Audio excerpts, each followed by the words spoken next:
IndiGo సంక్షోభం పరిష్కారానికి కేంద్రం తీసుకున్న చర్యలు ఫలితాన్నిస్తున్నాయి.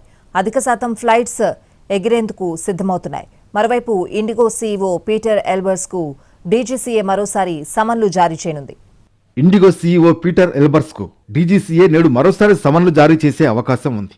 ఇండిగో సంక్షోభంపై గురువారం డీజీసీఏ కార్యాలయానికి వెళ్లి వివరణిచ్చారు ఆ సంస్థ సీఈఓ. వారం పాటు దేశీయంగా ఇండిగో ఫ్లైట్ సర్వీసులు రద్దు, జాప్యం, ప్రయాణికులకు అవస్థలు, రీఫండ్ చెల్లింపులో జాప్యం, లగేజీ చేరవేయడంలో ఆలస్యం, వీటన్నింటిపైన సమగ్ర నివేదికను డీజీసీఏకి ఇచ్చారు పీటర్ ఎల్బర్స్. ఎఫ్డీటీఎల్ నిబంధనలు అమలు చేయడంలో నిర్లక్ష్యం, పైలట్లు సిబ్బంది రోస్టర్ విధానంలో వైఫల్యం, వీటన్నింటిపైన పూర్తి డేటాతో రావాలని డీజీసీఏ ఆదేశించడంతో వాటికి సంబంధించిన డేటాను తీసుకువెళ్లారు.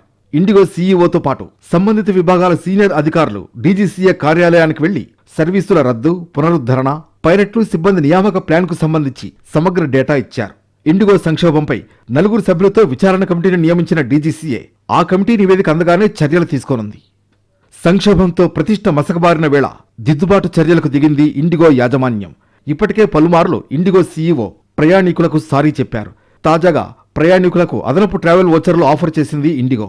10,000 రూపాయలు విలువ చేసే ట్రావెల్ వోచర్లను ప్రయాణికులకు ఇస్తామని ప్రకటించింది. వారం రోజుల పాటు వేల విమాన సర్వీసులు రద్దు, జాప్యంతో ఇండిగోపై తీవ్ర ఆగ్రహం వెళ్లగక్కారు ప్రయాణికులు. డిసెంబర్ 3 నుంచి 5 మధ్య సర్వీసుల రద్దుతో ఇబ్బంది పడిన ప్రయాణికులకు నష్టపరిహారంగా ఈ వోచర్లను ఆఫర్ చేసింది. రానున్న 12 నెలల్లో ఇండిగో విమాన ప్రయాణంలో వీటిని వాడుకోవచ్చని స్పష్టం చేసింది.